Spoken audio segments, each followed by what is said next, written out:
하나님은 우리들에게 너무나 간곡하게 드릴 또 하실 말씀이 있어서 구약 성경을 무려 39권이나 빌려서 말씀을 해 주셨습니다. 한마디가 아니라 책 한 권이 아니라 39권에 해당하는 책으로 우리들에게 말씀하시고 들려주고 싶었던 것이 있었죠. 그게 도대체 무엇일까요? 또한 말라기를 끝으로 해서 신약시대가 이루어지게 됩니다. 신약시대에는 전례 없는 정말 예측 불허의 상황이 펼쳐지는 지중해 세계에 전례 없었던 시기를 맞이하게 됩니다.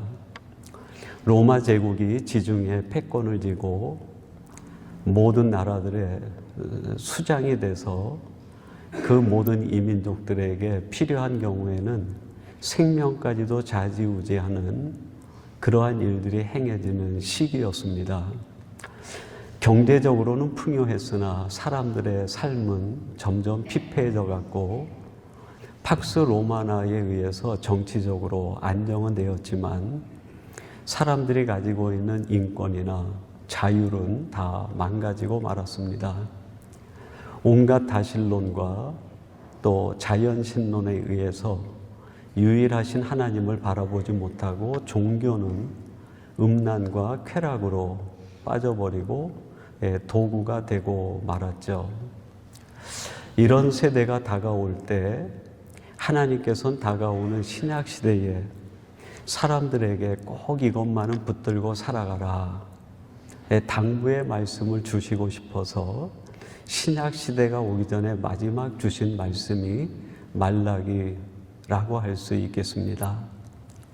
그동안 창세 이래로 우리들에게 꼭 들려주고 싶었던 39권의 책을 요약한 말씀, 그리고 앞으로 다가올 예측 불허의 그 시기를 어떻게 하면 극복하고 승리하고 해석해 나갈 수 있는지 열쇠로 주신 말씀이 말라기서라고 할 수 있겠습니다.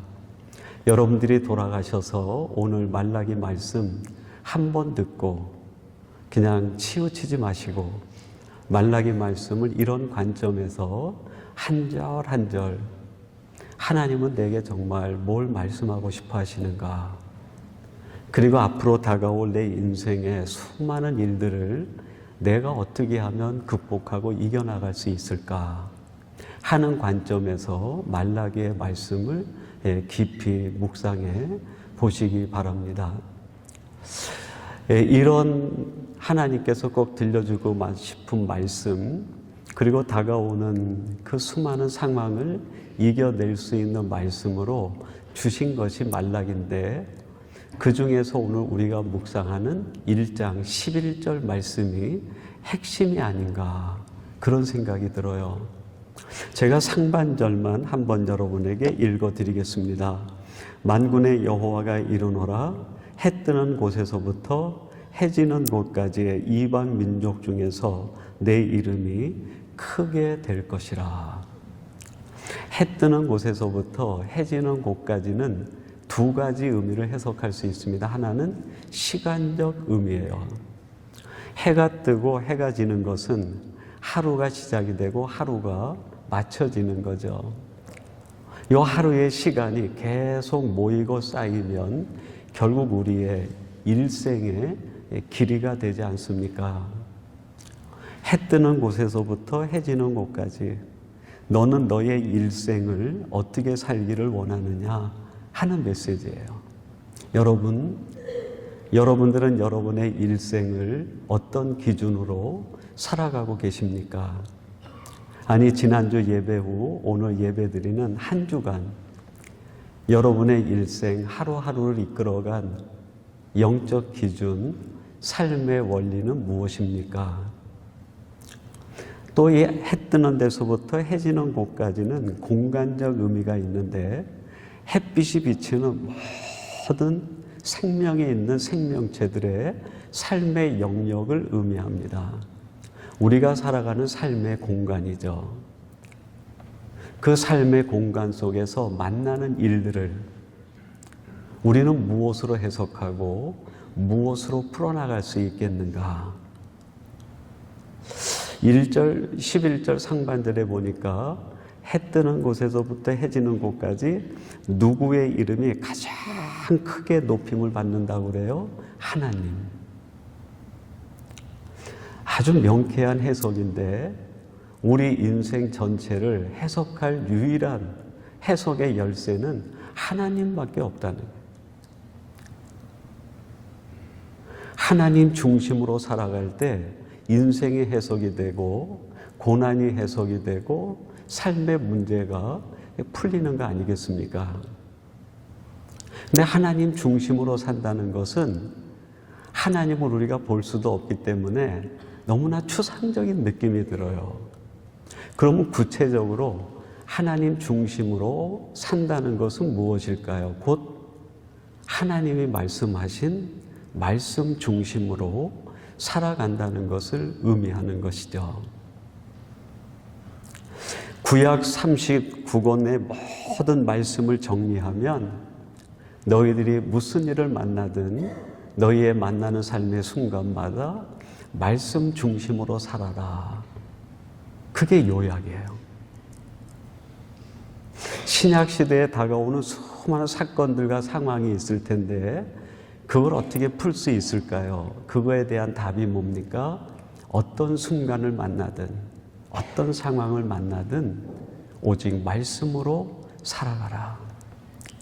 말씀을 내게 적용하고 말씀 중심으로 살아가는 것이 인생 해석의 열쇠고 내가 만난 모든 삶을 해결해 나갈 수 있는 유일한 키가 된다는 거예요. 그래서 오늘 말라기 1장 11절 말씀을 함께 나누면서 말씀의 제목을 삶의 어떤 순간에도 오직 말씀, 그렇게 제목을 정해보았어요. 여러분, 우리가 아침에 일어나서 저녁에 해질 때까지 우리의 모든 시간, 그 안에서 만나는 모든 순간마다 우리들은 말씀으로 적용하고 말씀으로 풀고 말씀으로 해결을 해 나가야 돼요. 근데 우리들이 만나는 삶의 영역이 너무 광범위하지 않습니까? 여러분들은 어떤 일을 만나든 말씀으로 해결해 나가시되 오늘은 그거를 좀 축소시켜서 좀 범주화시켜가지고 우리들이 이런 경우에는 반드시 말씀으로 적용하자 하는 경우 세 가지를 함께 나누려고 합니다. 첫째는 고난의 때를 만나면 다른 것으로 풀려고 하지 말고 말씀으로 풀어야 돼요. 예기치 않았던 고난이 찾아왔을 때 거기에 말씀으로 적용하고 말씀 중심으로 살아가게 되면 그 고난 속에 담겨 있는 아버지 하나님의 뜻이 보여요. 하나님의 계획이 보입니다. 구약 성경에서 고난하면 바로 떠오르는 이름이 있어요. 욥이죠. 욥이 당하는 고난이 욥기가 42장인데 1장부터 41장까지 그의 삶 전체가 고난 덩어리예요.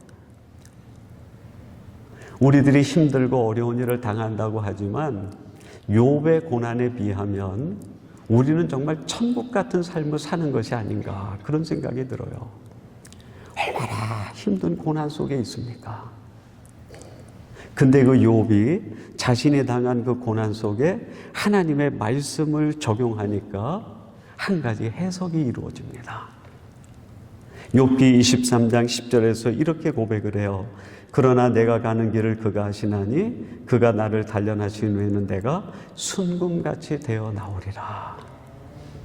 고난을 당할 때는 이게 해석이 안 됐는데 하나님의 말씀을 거기에 적용했더니 그 고난이라는 상자 속에 하나님의 어떤 뜻이 담겨 있는지 그게 보인 거예요. 욥을 고통 주기 위해서도 아니고 욥에게 고난 주는 것이 하나님의 즐거움도 아니고 그 욥을 순금처럼 빛나는 점금과 같은 하나님의 사람으로 만들기 위한 하나님의 뜻이고 하나님의 계획이었다는 거예요. 여러분, 내게 말 못할 고난이 오면 그 고난 때문에 주저앉지 마시고 말씀을 가지고 고난에다 적용을 해보세요. 그 속에 하나님의 뜻이 보입니다. 그 하나님의 뜻과 계획이 보이면 그 뜻과 계획이 곧 나의 사명이 돼요. 내가 무엇을 위해 살아야 되는지, 내가 무엇을 위해 죽어야 되는지 그게 보입니다. 창세기 45장에 보면 요셉 이야기가 나옵니다. 형들에게 팔려가지고 애굽 보디발 집에 그 노예로 종으로 사환으로 있다가 억울한 누명을 쓰고 감옥까지 내려가요. 얼마나 깊은 고난입니까? 사람에게 배신 당하는 것도 힘든 일인데 억울한 누명 쓰고 그 깊은 어두운 감옥에 갇힌 그 요셉이 자기가 만난 고난 속에 하나님의 말씀을 적용하는 거예요. 적용했더니 하나님의 뜻이 보이는 거예요. 그게 창세기 45장 5절 말씀입니다. 당신들이 나를 이곳에 팔았다고 해서 근심하지 마소서, 한탄하지 마소서. 하나님이 생명을 구원하시려고 나를 당신들보다 먼저 보내셨나이다. 하나님의 말씀을 자신의 고난 속에다 적용을 했더니 하나님이 왜 이런 일을 했는지 그걸 알게 됐다는 거예요. 형제들의 생명과 다음 세대를 위해서 자기를 먼저 애굽에 보내셨다는, 이 하나님의 뜻과 계획을 아는 순간 그 하나님의 뜻과 계획이 요셉에게 뭐가 됩니까? 사명이 돼요. 사명. 제가 목회를 할 때 가끔 그런 질문을 받을 때가 있습니다. 목사님, 제 사명이 뭘까요? 혹시 제가 목회자가 돼야 될까요? 하는 질문과 궁금증을 가지고 있는 청년들과 교인들을 볼 때가 있어요. 사명은 꼭 목회자가 되는 게 사명이 아닙니다. 선교사가 되는 게 꼭 사명에 골 하나가 있는 게 아니에요. 사명이 뭘까요? 고난 속에서 발견한 하나님의 뜻과 계획을 내 인생의 목표로 두고 목적으로 두고 살아가는, 요셉이 목회자가 된 게 아닙니다. 요셉이 선교사가 된 게 아니에요. 고난 속에서 발견한 하나님께서 자기를 먼저 애굽에 보냈다는 그것이 그의 사명이 돼서 하나님이 나를 먼저 애굽에 보내셨기 때문에 이후에 올 장차 200만 가까이 되는 이스라엘 백성들이 나로 인하여 어떤 사람이라는 것을 듣게 될 걸 알게 되기 위해서 자기의 삶에 집중하는 게 그게 곧 사명 아니겠습니까? 여러분, 만약에 요셉이 애굽에 내려와서 멋대로 살았다고 생각해 보세요. 요셉의 뒤를 따라오는 모든 그 민족들과 형제들이 사람 취급이나 받겠습니까?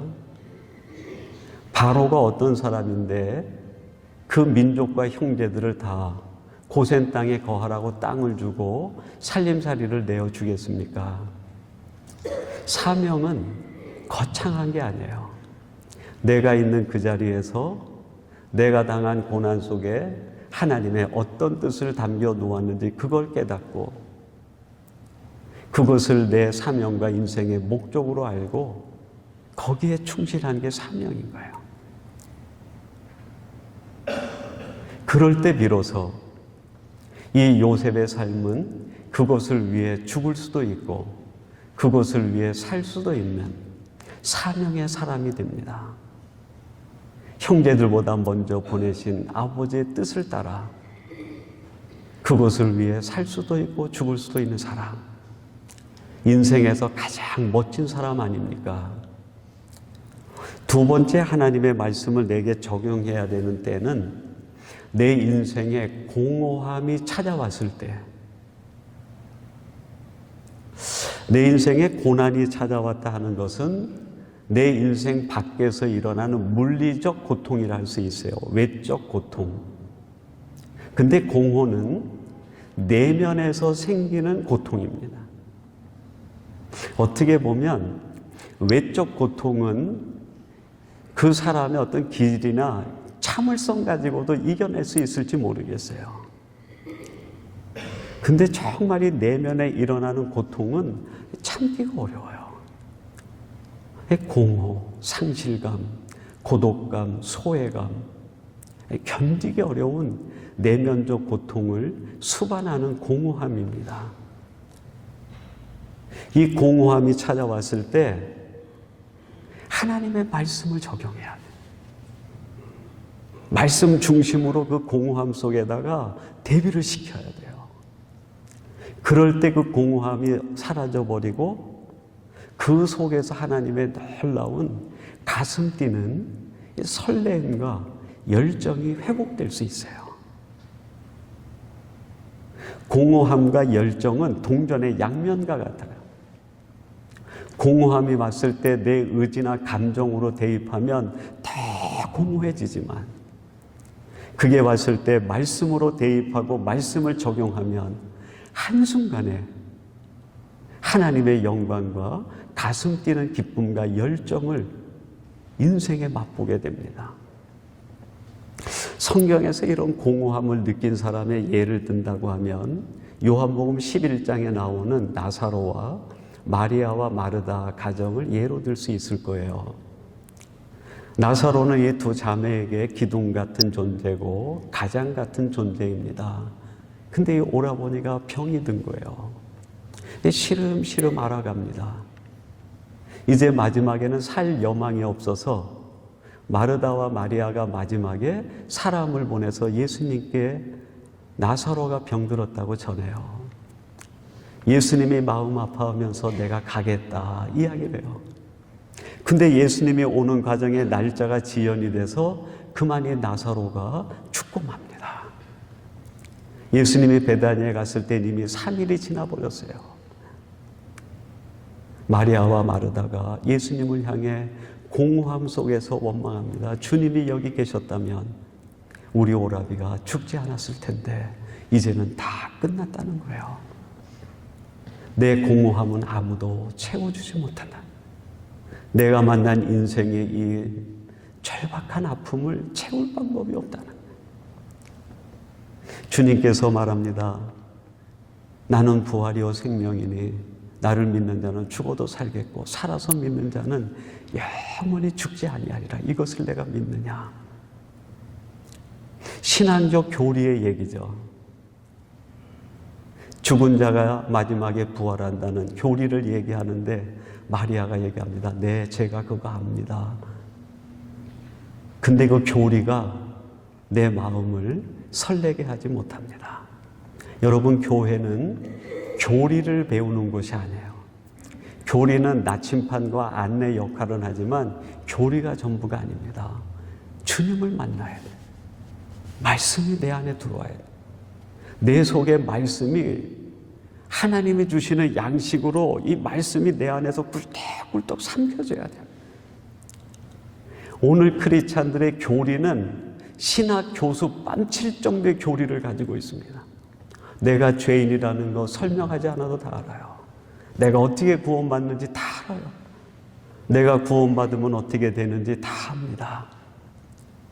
교리에는 천재적 지능을 가지고 있는데 예수님에 대해선 만남이 없어요. 말씀에 대해선 내 말씀이 없어요. 그러니까 허덕이고 갈증나고 내 말씀에 기갈이 이루어집니다. 마리아도 똑같아요. 주님이 너무너무 사랑하는 가정인데 그 사랑하는 가정이 말씀을 먹지 못하니까 공허함에서 벗어나지를 못하는 거예요. 11장 40절에서 주님이 다시 말합니다. 내 말은 그 뜻이 아니라 믿으면 영광을 본다고 하지 않았느냐.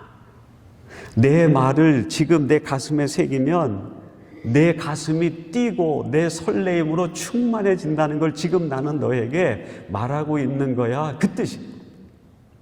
교리가 나를 뜨겁게 하는 것이 아니라 살아있는 말씀이 내 안에 들어오고 그 말씀을 내가 아멘 하고 받을 때 그 말씀이 나를 뜨겁게 만든다. 마리아와 마르다가 정신을 차립니다. 그리고 이어서 44절에 주님께서 나사로를 향해서 이렇게 말씀을 합니다. 죽은 자가 수족을 배로 동인 채로 나오는데 그 얼굴은 수건에 쌓였더라. 예수께서 이르시되 풀어놓아 다니게 하라 하시니라. 나사로가 이미 장사 지내서 돌문에 막혔는데 돌을 치우고 나사로야 나오라. 그 공허한 인생 속에, 어둠 속에 말씀을 선포하는 거예요. 그 말씀과 공허 속에 말씀이 박히고 말씀을 통해서 그 속에서 배로 동인 채로 나사로가 걸어 나옵니다. 주님이 다시 말씀하세요. 풀어놓아 다니게 하라. 나사로를 매이고 있던 모든 것들이 한순간에 풀어져 버리는, 여러분 내 인생 꼭꼭 매여 있는 것, 지금 나를 결박하고 있는 것, 내가 결박당하고 있는 내 인생의 모든 문제, 무엇이 풀 수 있을까요? 말씀만이 풀 수 있어요. 말씀이 내게 들어올 때 그 말씀이 나를 풀어놓아 다니게 하는 거예요. 내 감정 누가 풀 수 있을까요? 내 분노 누가 풀 수 있을까요? 내 마음의 미움으로 딱딱하게 굳어져 있는 이 미움의 결박 누가 풀 수 있을까요?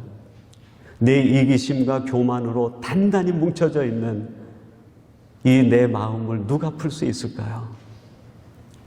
세상에서 잘 살아보겠다고 욕심으로 단단해져 있는 우리의 마음, 여러분 누가 풀 수 있을까요?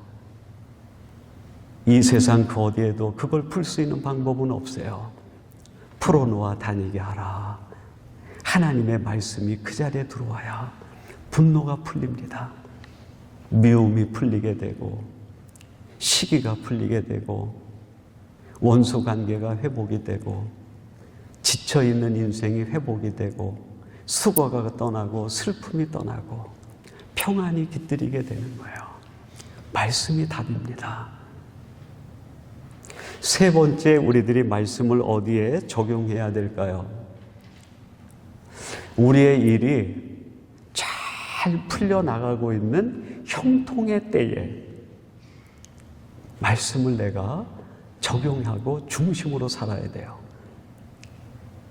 여러분, 말씀은 꼭 어려운 일이 있고 힘든 일이 있고 고난이 있고 일이 안 될 때만 말씀이 필요한 게 아니라 정말 말씀이 필요한 때는 내 인생의 꽃길이 쫙 만들어진 그때, 내 인생에 아무 걱정거리가 없는 그때, 내가 원하지 않는데도 너무 사업이 잘 되고 일이 잘 돼가지고 2배, 3배, 4배의 재물이 들어오고 내가 원하지 않는데도 형통의 길이 열릴 때가 크리스찬에게는 동전의 양면처럼 가장 위험한 때예요.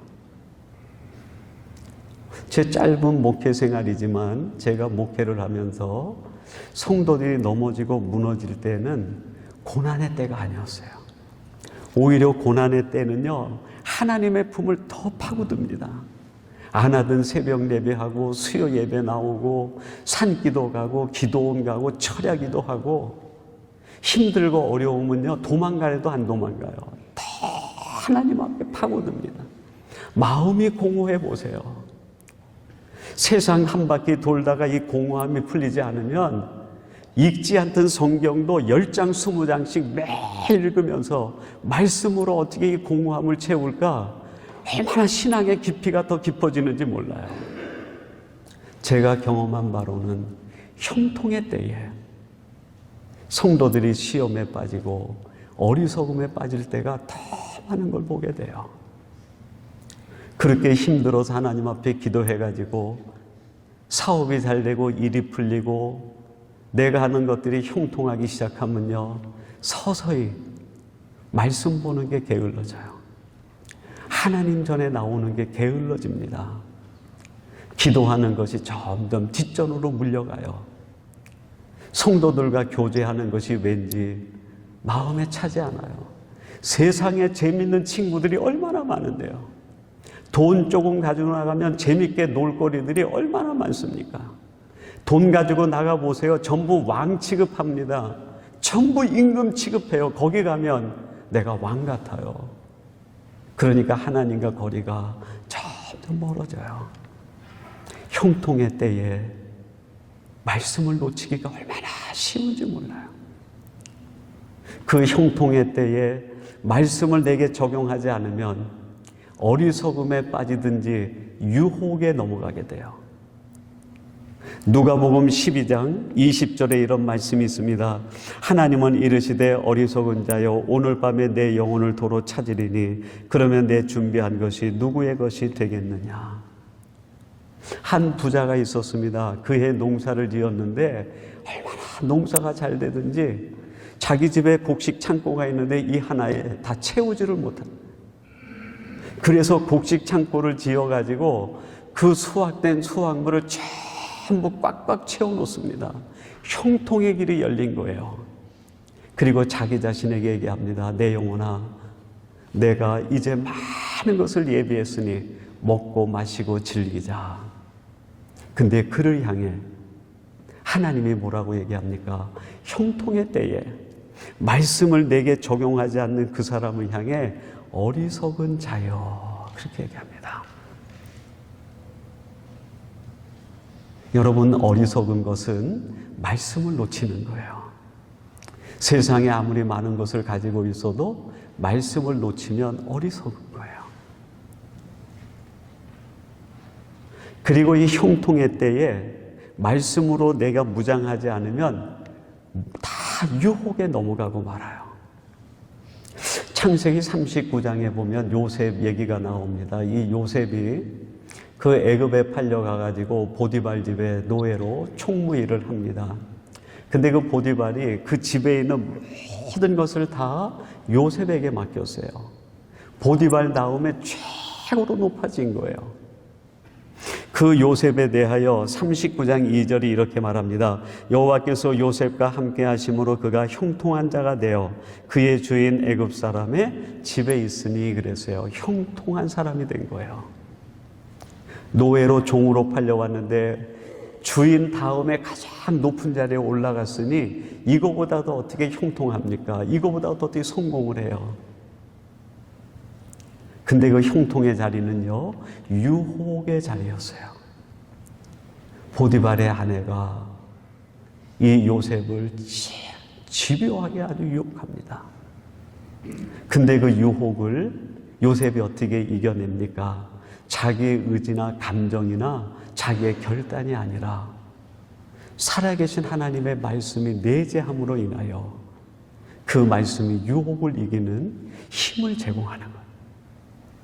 창세기 39장 9절에 이렇게 말합니다. 이 집에는 나보다 큰 이가 없으며 주인이 아무것도 내게 금하지 아니하였어도 금한 것은 당신뿐이니 당신은 그의 아내임이라. 그런즉 내가 어찌 그 악을 행하여 하나님께 죄를 지으리까. 하나님이 살아있는 거예요.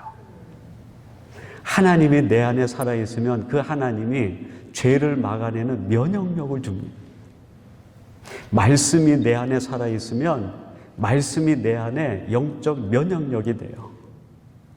세상의 온갖 유혹을 다 막아내고 이길 수 있는 거예요.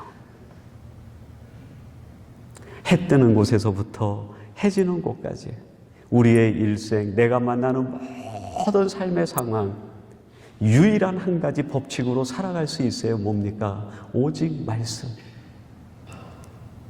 고난을 당할 때 말씀을 적용하면 하나님의 뜻이 보여요. 그 뜻이 분명히 보이면 그게 나의 사명이 됩니다. 내 인생이 가장 공허할 때 하나님의 말씀을 적용하면 그 말씀이 내 인생에 감동을 줍니다. 감격을 줘요. 형통의 때에 말씀을 품지 못하면 어리석은 자가 되고 다 유혹에 넘어가요. 그러나 말씀을 품으면 그 말씀이 다 유혹을 막아주는 거예요. 사랑하는 성도 여러분, 어쩌면 오늘까지의 삶이 여러분에게 구약 39권 말라기까지라고 생각을 하세요. 지금까지 여러분이 어떻게 여러분의 인생 모든 순간순간 적용하며 살았는지는 모르겠습니다. 아버지는 우리에게 오직 말씀으로 살라고 구약 39권을 통해서 말씀했어요. 우리가 거기에 귀먹은 자였을지도 모릅니다. 하나님께서는 그 많은 책을 통해서 말씀했지만 우리는 그 말씀을 외면하고 듣지 않은 자가 되었을 수도 있어요. 그런데 그 말라기 말씀을 다시 들려주시고 지금까지는 그랬을지 몰라도 이제 앞으로 다가오는 신약시대 수많은 풍랑과 수많은 고난과 공허와 인생의 시험과 인생의 무수한 사건들이 다가올 텐데 지금부터라도 앞으로 다가오는 인생은 오직 말씀으로 살거라. 아버지의 뜻이에요. 이 뜻을 새기고 여러분이 만나는 모든 삶 오직 말씀으로 사는 우리 삼성의 모든 가족이 되기를 주님의 이름으로 축원합니다.